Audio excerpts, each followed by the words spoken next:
Ребят, мы на сегодня закончили, что сделали практически первый ряд, он самый сложный, так как нужно было все четко выставить по размерам.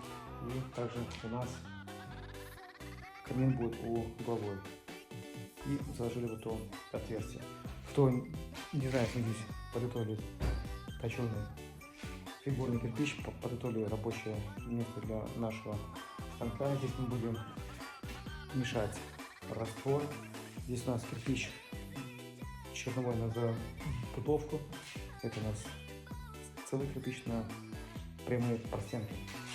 Скоро будем продавать уже в понедельник. Всем хороших выходных и до понедельника.